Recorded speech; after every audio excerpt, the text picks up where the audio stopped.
اسلام کی بہت ساری خوبیوں میں سے ایک سب سے عظیم اور سب سے بڑی خوبی یہ ہے کہ اس نے پوری دنیا کو ایک اللہ کا عقیدہ بتلایا ہے، تصور نہیں۔ تصور تو غلط بھی ہوتا ہے، صحیح بھی ہوتا ہے، امیجن جس کو کہتے ہیں، امیجن غلط ہے۔ عقیدہ، اور عقیدہ کہتے ہیں گرہ لگانے کو۔ گرہ لگانے کا مطلب جیسے ہم کسی چیز کو جب مضبوطی سے کچھ کرنا چاہتے ہیں تو باقاعدے ایسے گرہ لگاتے ہیں، ایسے گرہ لگاتے ہیں، گیٹھا لگا۔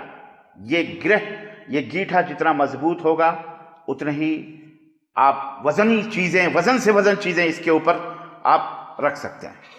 اسلام نے ہمیں جو بہت سارے ادیان، سابقہ ادیان بھی تھے، سب میں حضرت آدم سے لے کر کے قیامت تک اسلام نے یہی عقیدہ دیا ہے۔ جو اسلام ہے، اسلام میں کوئی نیا دین نہیں ہے، بلکہ یہ بہت پرانا ہے۔ جب سے انسان ہے تب سے اسلام ہے۔ اللہ تعالیٰ نے حضرت آدم کو اس دنیا میں، جن کی نسل سے یہ پوری دنیا ہے، سب ہیں، یہودی ہوں، نصرانی ہو، کرسچن ہو، مسلم ہو، نان مسلم ہو، جتنے بھی ہوں، سارے کسی بھی ذات اور کسی بھی رنگ اور کسی بھی دیش اور کسی بھی ملک کے رہنے والے ہوں، سب کا دین اللہ تبارک و تعالیٰ نے اسلام مقرر کیا ہے۔ ان الدین عند اللہ الاسلام۔ دین تو سب سے عظیم جو ہے اللہ تعالیٰ کے نزدیک اسلام ہی ہے، اور اسلام حضرت آدم سے لے کر کے قیامت تک سب انسانوں کے لیے مقرر فرمایا۔ جیسے زمین مقرر ہے، آسمان مقرر ہے، سورج مقرر ہے، چاند مقرر ہے، ہوائیں مقرر ہیں، روشنی، اجالا، اندھیرا، رات اور دن، یہ سارا مقرر ہے، سب کے لیے ہے، سب کے لیے ہے۔ اس میں کوئی تفریق نہیں ہے کہ یہ مسلم کے لیے ہے، یہ غیر مسلم کے لیے ہے، یہ یہودی کے لیے ہے، یہ مسلمان کے لیے ہے، یہ یہودی کے لیے، یہ نصرانی کے لیے ہے، کرسچن کے لیے ہے، یہ مسلمان کے لیے۔ ایسا تفریق نہیں ہے، ساری کائنات سب کے لیے بنائی گئی ہے، اللہ تعالیٰ نے سب کے لیے بنایا۔ بالکل اسی طرح سے اسلام جو اللہ نے پسند کیا ہے وہ سارے انسانیت کے لیے، سارے منش کے لیے، ساری دنیا کے لیے، سارے سنسار کے لیے یہ اسلام مقرر فرمایا ہے۔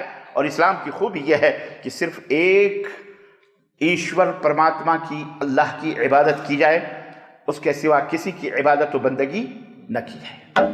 یہ جرم ہے، یہ بہت بڑا پاپ ہے، یہ بہت بڑا گناہ ہے، یہ بہت بھیانک اور خطرناک جرم ہے، منع فرمایا۔ اور اللہ رب العزت نے اسی لیے کہا کہ یاد رکھو اگر اللہ کے سوا کسی اور کی تم نے عبادت اور پوجا اور پرستش، بندگی بجا لائی تو اس کا ٹھکانہ جہنم ہے، نرک ہے۔ تم کتنے بھی انسانیت دوست کیوں نہ ہو، تم کتنے بھی گریٹ کیوں نہ ہو، کتنے بڑی کوالیفائڈ کیوں نہ ہو، کتنے بڑے وزیر اعظم، سلطنت حکمران ہو، بادشاہ ہو، کچھ بھی ہو، لیکن اگر تم نے شرک کیا تو انہ من یشرک باللہ فقد حرم اللہ علیہ الجنہ ومأواہ النار وما للظالمین من انصار، کہ اللہ رب العزت نے فرمایا شرک کی حالت میں اگر مر گئے تو پھر تمہارا ٹھکانہ جہنم ہے، جنت تمہارے اوپر حرام ہے، جنت حرام ہے اور اس کا ٹھکانہ جہنم ہے، اور ان کا کوئی مددگار بھی قیامت کے دن نہیں ہوگا۔ یاد رکھو، یہ واضح طور پر دو ٹوک کا اللہ تعالیٰ کا فیصلہ ہے۔ اور اللہ تبارک و تعالیٰ، اللہ جس کی ہم عبادت کرتے ہیں، اس کی بندگی کرتے ہیں، اس کی شان اللہ نے قرآن کریم میں بیان فرمائی۔